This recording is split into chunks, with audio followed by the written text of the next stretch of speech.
Hello dear student, मैं फिर आपके बीच में वैद्युत फ्लक्स तथा गॉस के प्रमेय के न्यूमेरिकल को लेकर उपस्थित हूं। इससे पहले हम 10 तक न्यूमेरिकल बता चुके थे। आज हम क्वेश्चन नंबर 11 से स्टार्ट करेंगे। क्वेश्चन नंबर 11 है क्या, जानना चाहते हैं तो हमारे साथ बने रहिए और अधिक से अधिक नॉलेज लेना है तो हमारे चैनल को सब्सक्राइब कर लीजिए। चलिए क्वेश्चन नंबर 11 देखते हैं कि क्वेश्चन नंबर 11 है क्या। क्वेश्चन नंबर 11 में दिया हुआ है 4 × 10⁵ 4.00 लिखा हुआ, इसका मतलब 4 ही है। 4 × 10⁵ न्यूटन प्रति कूलम का परिमाण का ऊर्ध्वाधर। यहाँ पे दिया हुआ है वैद्युत क्षेत्र। वैद्युत क्षेत्र E का जो वैल्यू दिया हुआ है 4 × 10⁵ न्यूटन प्रति कूलम दिया हुआ है। फिर आगे पढ़ते हैं, एक ऊर्ध्वाधर वैद्युत, यहाँ पे द्रव्यमान दिया हुआ है। द्रव्यमान यानी यम का जो वैल्यू है 1 × 10⁻⁴ kg दिया हुआ है। चलिए आगे पढ़ते हैं, एक जल बूंद को गिरने से बूंद पर आवेश का मान पूछा जा रहा है। आवेश कितना होगा, आवेश Q का मान कितना होगा। तो Q का मान देखते हैं, निकालते हैं। संतुलन की अवस्था में है, संतुलन की अवस्था में है। और जब भी संतुलन की अवस्था में हो, संतुलन की अवस्था में है, यहां पर लिखेंगे संतुलन की अवस्था में है। और जब संतुलन की अवस्था में है तो क्या लगाएंगे आप, F बराबर mg लगाएंगे। और F बराबर कितना होता है, EQ होता है, बराबर कितना होगा, mg होगा। इस बार आपको Q का वैल्यू निकालना है तो E को उधर भेज दिया जाए तो यहाँ पर बचेगा आपका Q और ये बचेगा mg अपान कितना, E। तो Q बराबर m और m का मान कितना, इसका मतलब 10⁻⁴ है। और G का मान हम 10 रख रहे हैं। प्रश्न वाला 9.8 रखा हो या कुछ भी रखा हो, हम 10 रख रहे हैं। और E का मान कितना है आपका, 4 × 10⁵ तो यहाँ पर Q बराबर, देखिए इसे हम काट दे रहे हैं। पहले 10⁵ को ऊपर लेके जाओ तो ये हो जाएगा 10 × 10⁻⁴ और 10⁵ को नीचे से ऊपर ले जाओगे तो 10 घात हो जाएगा 5, नीचे कितना बचेगा आपका 4। अब इससे से भाग करोगे तो आपका आएगा, 2 से भाग करोगे तो 5, 5 से फिर 2 भाग करोगे तो 2.5 यानी 2.5 आएगा। और इन दोनों का बेस बराबर 1 लिखेंगे और 5 में से -4 घटाएंगे तो कितना बचेगा आपका, 1 बचेगा। यहाँ पर हो जाएगा 25 कूलम होगा। ठीक है, इसका उल्टा इसमें कराएंगे तो कितना होगा, 25 कूलम।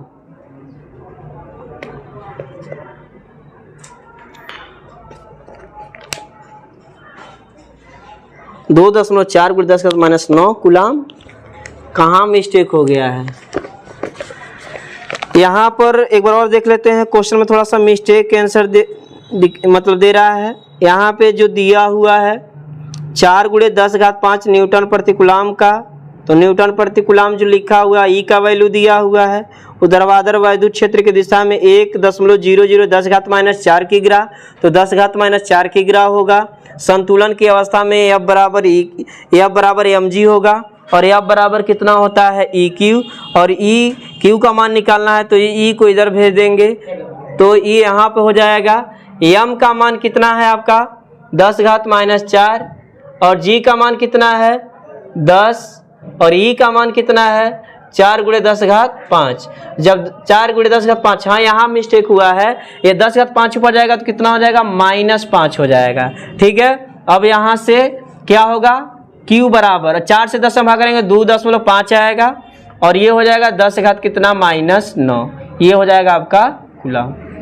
अब बुक में जो आंसर दिया हुआ है 2.45, ठीक है, तो 2.45 या 5 में कोई अंतर नहीं, आप लोग समझ सकते हैं, इसलिए इतना ही आंसर है।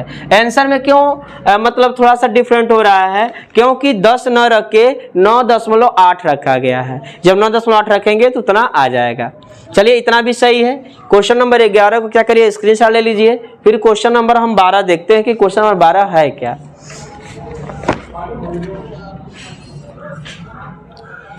क्वेश्चन नंबर 12,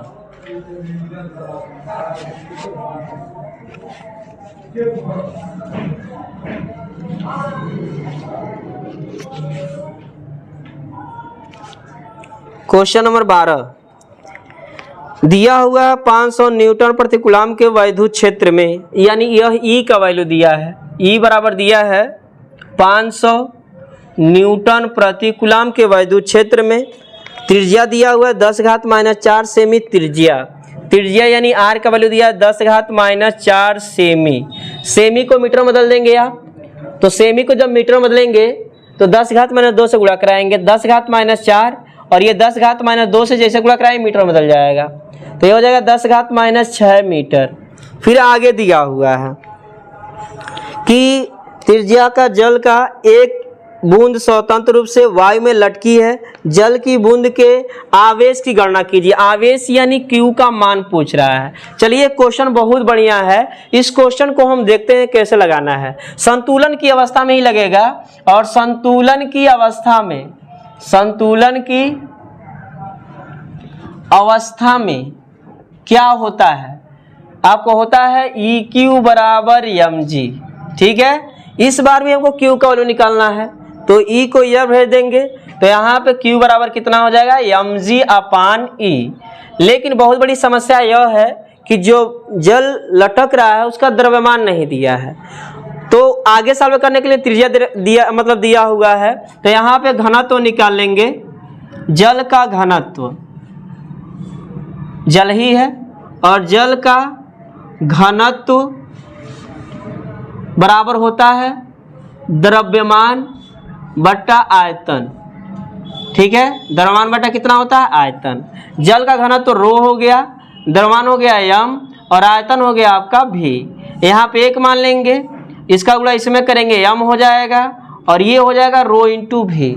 एक चीज और जानना होगा, जो जल का घनत्व होता है, जल का घनत्व होता है m रो बराबर वह होता है आपका 1000 प्रति लीटर, 1000 प्रति लीटर होता है। तो यहाँ पर क्या करना है, पहले तो रो के जगह पर यहाँ चलिए थोड़ा सॉल्व करते हैं, m के जगह पर रो इंटू v रख देंगे, तो Q बराबर हो गया m के जगह पर रो इंटू v, यहाँ पे g/, कितना e, यहाँ पर m के जगह पर रो इंटू v रखे हैं। ठीक है, और v का मतलब क्या होता है, v मतलब ये बताइए, जो जल की बूंद है वह वृत्ताकार होगी, तो वृत्ताकार होगी तो उसका आयतन लिखेंगे। यहाँ v क्या है, आयतन है, तो जल की बूंद का आयतन, जल की बूंद का आयतन, जल की बूंद का जो आयतन v बराबर होगा वह कितना आपका होगा 4/3 पाई r/Q होता है। यहाँ v के जगह फिर इतना कन्वर्ट करके रखना पड़ेगा, तो यहाँ पे Q हो जाएगा, और रो के जगह पर 1000 को हम 10⁻³ लिख सकते हैं, तो रो के जगह पर हो जाएगा आपका 10⁻3, और v का मान कितना हो जाएगा 4/3 पाई r/Q इंटू g का मान भी रख दीजिए। g का मान कितना है आपका 10, हम हमेशा 10 ही रख रहे हैं, और e का मान कितना है आपका, e का मान कितना दिया 500, तो यहाँ कितना लिख दिया हम 500। ठीक है, यहाँ पर रो का वैल्यू 10⁻³ नॉट लिख के 1000 लिखो, आसानी से कट जाएगा, तो यहाँ पर हो जाएगा आपका 1000। तो ये देखिए 500 से काटेंगे, 500 1 500, अब 500 कितना हो जाएगा 500 दूना 1000, तो Q बराबर कितना हो जाएगा आपका, यहाँ पे 2 बचेगा, 4/3 बचेगा, पाई का मान 3.14 रख दीजिए, या 22/7 रख दीजिए। 22/7 रखने से कोई फायदा है नहीं है, 22/7 3.14 रख दीजिए। और यहाँ पे RQ का मतलब 10⁻⁻6 रखेंगे, तो 10⁻⁻6 रखेंगे, इस पे घात कितना है 3, और इंटू कितना है 10। अब क्या करना है, Q बराबर 2 चौको 8, और 8 का गुणा इसमें कर देना, 2 चौको 8, और 8 का गुणा 10 में करेंगे तो कितना हो जाएगा 80 हो जाएगा। 2 चौको 8, और 8 धाम में कितना हो जाएगा 80, और गुणे 3.14, इसके नीचे हो जाएगा 3, और ये हो जाएगा -6 गुणा 3 में करेंगे -18। ठीक है, इतना हो जाएगा। अब आपको करना क्या है, आगे इसका गुणा इसमें कर देना है और 3 से भाग कर देना है। जब इसका गुणा इसमें करेंगे और 3 से भाग करेंगे तब कितना आएगा आपका आएगा Q बराबर 8 दशमलव कितना आपका आएगा 8.2 10 घात माइनस 17 कूलाम आएगा। दशमलव को व्यवस्थित करने के बाद हुआ, ठीक है। इस तरह ये क्वेश्चन जो था बहुत बढ़िया था। इसलिए बढ़िया था क्योंकि एफ बराबर संतुलन की अवस्था में इक्यू बराबर mg जो होता है, इसमें द्रव्यमान नहीं दिया था, और द्रव्यमान को पाने के लिए हमको इतना कन्वर्ट करना पड़ा है, यानी चेंज करना पड़ा है। आपके बोर्ड के परीक्षा में ऐसे ही क्वेश्चन पूछे जाते हैं जिसमें बहुत बार चेंज करना पड़े। नॉर्मल क्वेश्चन बहुत ही कम आता है। आप लोग का भाग्य सही रहा तो आप लोग के साथ नॉर्मल क्वेश्चन मिल सकता है, नहीं तो ऐसे ही क्वेश्चन आते हैं। अब इस क्वेश्चन को आप लोग स्क्रीनशॉट ले लीजिए। क्वेश्चन नंबर 13 हम देखेंगे, क्वेश्चन नंबर 13 है क्या।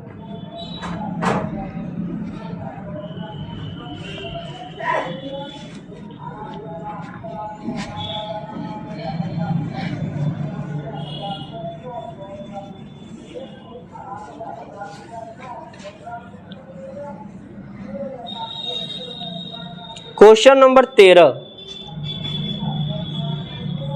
क्वेश्चन नंबर 13 क्या है। एक आवेशित तेल की बूंद को न्यूटन प्रति कूलाम ई का वैल्यू दिया हुआ, पहले प्यार से लिखते जाइए, 3 × 10⁴ न्यूटन प्रति कूलाम होता है, लिख लिए। फिर आगे पढ़ेंगे आप। कूलाम के एक समान वैद्युत क्षेत्र में संतुलन की अवस्था में लटका कर रखा गया है।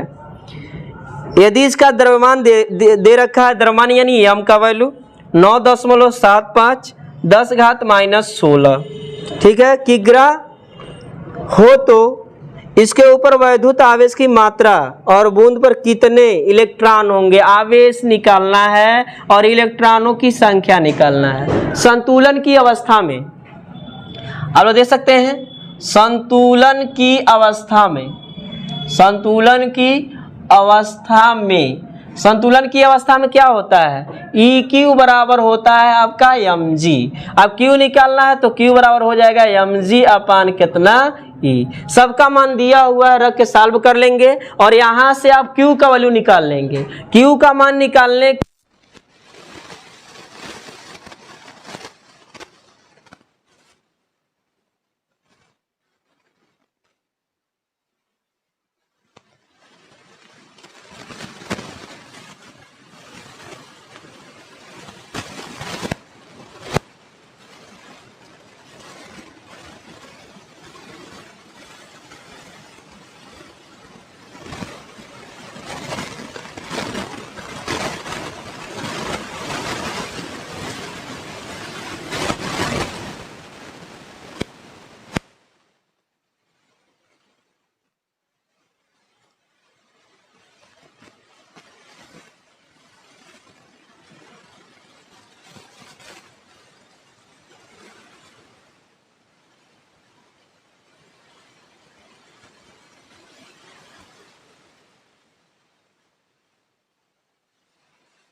और Q के जगह पे कितना लिख सकते हैं, Q बराबर या नहीं लिखना पड़ेगा। Q के जगह कितना लिखना पड़ेगा, नहीं, क्योंकि Q का वैल्यू नहीं दिया है। Q का वैल्यू ना दे के N का वैल्यू दिया है, N बराबर कितना दिया है 12। तो यहाँ पर कितना हो जाएगा आपका, यह नहीं हो जाएगा। और यहाँ पर रो 4 पाई इंटू कितना G बराबर कितना R। एक लाइन और हम लिख दे रहे हैं, मान रख दे रहे हैं, मान रख के आप लोगों को खुद सॉल्व करना पड़ेगा। यहाँ पे 3 हो गया, E का मान दिया हुआ है 2.25 दिया हुआ है, 2.55, 10 की घात कितना 4। ये आपका E का वैल्यू हो गया। N का वैल्यू रखेंगे तो 12 हो गया, E का वैल्यू रखेंगे तो 1.6 गुणे 10 घात -19 हो गया। नीचे अब लिखेंगे आप रो, और रो का वैल्यू दिया है, कहाँ दिया है, यहाँ पे देख सकते हैं 1.26, 10 घात कितना 3, ठीक है। और यहाँ पर 4 है तो 4, अब पाई का मान 3.14, G का मान 10। यहाँ से सॉल्व करेंगे, और जब सॉल्व करेंगे इतना जब मान सॉल्व करेंगे तो सॉल्व करने पे जो आपका आंसर आएगा वह आपका आएगा 9.82, 10 घात कितना -4। ये हो जाएगा आपका मीटर बराबर कितना हो जाएगा R, ठीक है। थोड़ा सा आप लोग मेहनत करेंगे यहाँ पर तो ये सॉल्व हो जाएगा आसानी से। इस तरह क्वेश्चन नंबर 14 भी कंप्लीट हुआ, इसे आप लोग स्क्रीनशॉट ले लीजिए, बढ़िया क्वेश्चन था। चलिए क्वेश्चन नंबर 15 देखते हैं, क्वेश्चन नंबर 15 है क्या।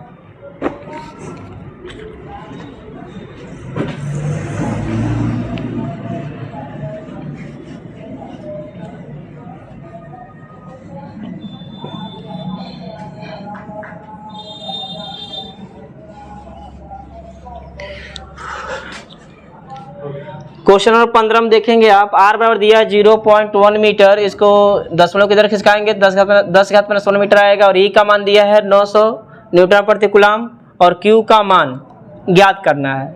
चूंकि फार्मूला होता है E बराबर 1/4 पाई एप्सिलॉन नॉट Q बट्टा R²। E का मान रखेंगे, और E का मान कितना है आपका 900, इतने का वैल्यू है 9 गुणे 10 की घात 9, ठीक है। Q का वैल्यू पूछा जा रहा है, और R का वैल्यू 10 घात -1, इसका मतलब है 10 घात -1 मीटर। ये हो जाएगा आपका वर्ग। अब क्या करना है, ये 9 से 900 कट जाएगा, 9 1 9 9, और 9 से 900 काटोगे कितना बचेगा 100 हो जाएगा, तो ये 100 हो जाएगा। और 10 टू पावर कितना 9, ये क्या हो जाएगा Q, और 10 घात -1 है तो कितना हो जाएगा 2, ठीक है।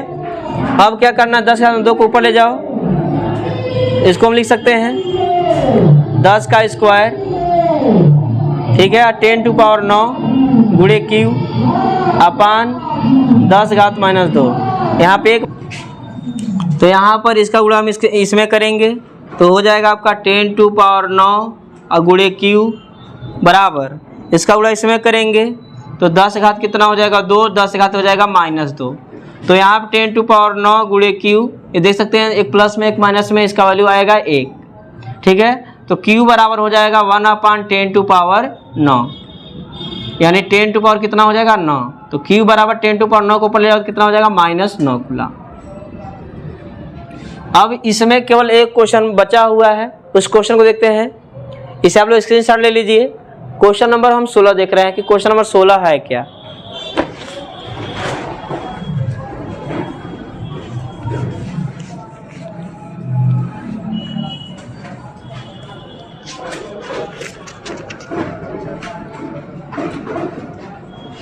क्वेश्चन नंबर 16 दिया है 10 सेमी त्रिज्या के धातु के एक अचालक गोले 1 माइक्रोकूलम का आवेश।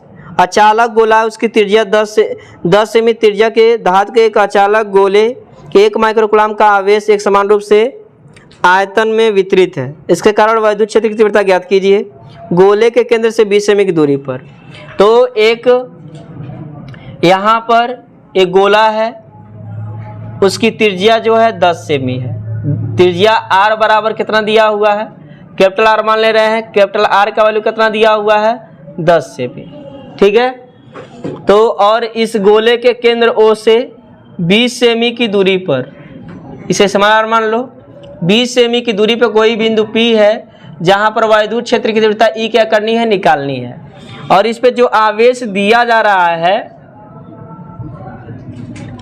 इस पे जो आवेश दिया जा रहा है इस गोले पर, वह 1 माइक्रोकुलाम है। ये सेमी में है, 1 माइक्रोकुलाम है। तो Q का मान जो दिया है 1 माइक्रोकुलाम, माइक्रोकुलाम को कुलाम में चेंज करना होगा। तो 1 में 10 घात माइनस 6 से गुणा करेंगे तो 1 कुलाम में चेंज हो जाएगा। ठीक है, उसके बाद त्रिज्या जो दिया है, कैपिटल आर का वैल्यू जो दिया है 10 सेमी। ठीक है, 10 सेमी दिया हुआ है।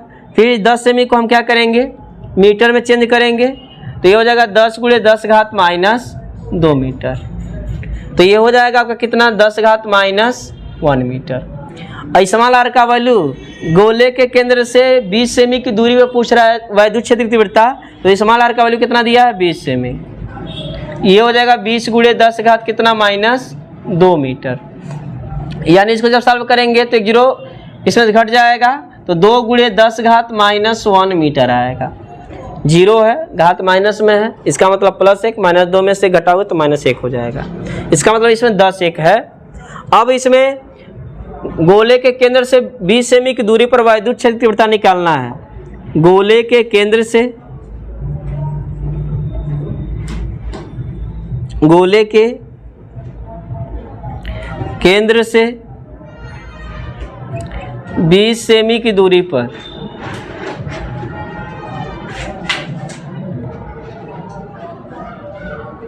वायुदूत क्षेत्र की तीव्रता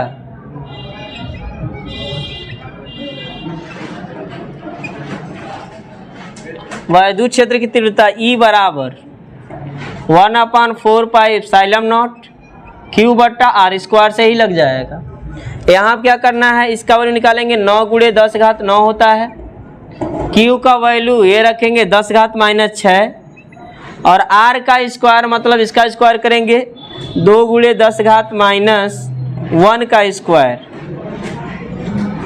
तो ये हो जाएगा कितना आपका, 9 गुणे इन दोनों का बेस बराबर है 1 लिखेंगे, और 9 में से -6 घटेगा, +3 बचेगा। यहाँ पर E बराबर, और नीचे ये वर्ग है, इस पर भी 2 का वर्ग कितना हो जाएगा, 4, और ये हो जाएगा 10 घात माइनस 2। 4 से 9 भाग करेंगे, 2 से भाग करेंगे तो 4.5, 4.5 का आधा कितना, 2.25। तो यहाँ पे 4 से 9 भाग 2.25 आएगा। ये 10 घात 3, और 10 घात मैंने 2 ऊपर ले जाओ, +2 हो जाएगा, तो 2.25, और ये 10 घात कितना हो जाएगा, 5 न्यूटन प्रति कूलम। दूसरा क्वेश्चन यह है कि गोले के केंद्र से, यानी गोले के पृष्ठ पर, गोले के पृष्ठ पर, जब गोले के पृष्ठ पर लेंगे तो यह त्रिज्या लिया जाएगा। जब 20 सेमी पे निकाले हैं तो r कैपिटल स्मॉल r लिए हैं, और जब गोले के पृष्ठ पे निकालेंगे तो त्रिज्या जो होगी वो 20 सेमी होगी। ठीक है, तो यहाँ पे जो होगा गोले के पृष्ठ पर, गोले के पृष्ठ पर दूसरा निकालना है। गोले के पृष्ठ पर जब निकालेंगे तो E बराबर 1/4 पाई एप्सिलॉन नॉट, और यहाँ पे कितना हो जाएगा आपका, Q बट्टा कैपिटल R का स्क्वायर होगा। इसका वैल्यू 9 × 10 घात कितना हो जाएगा, 9, और Q का मतलब 10 घात माइनस 6। यहाँ पे देख सकते हैं 10 घात माइनस 6 दिया हुआ है, और कैपिटल R का पृष्ठ पर निकाले तो कैपिटल R का स्क्वायर, और कैपिटल R का जो मीटर में बदले हैं 10 घात माइनस 1। तो यहाँ पे हो जाएगा 10 घात माइनस 1 का 10 घात माइनस 1 का स्क्वायर हो जाएगा। 9 इन दोनों का बेस बराबर 1 लिखेंगे, 3 बचेगा, नीचे हो जाएगा 10 घात माइनस 2। ये हो जाएगा 9, 10 घात 3 ऊपर जाएगा, जुड़ जाएगा, 3 2 हो जाएगा आपका 5 न्यूटन प्रति कूलम। तीसरा क्वेश्चन क्या कर रहा है, गोले के पृष्ठ यानी गोले के भीतर 4 सेमी की दूरी पर वायुदूत क्षेत्र की तीव्रता कितनी होगी। इसको आप लोग क्या करिएगा, फार्मूला देख के नोट करके लगा लीजिएगा। आज के वीडियो में बस इतना ही, धन्यवाद।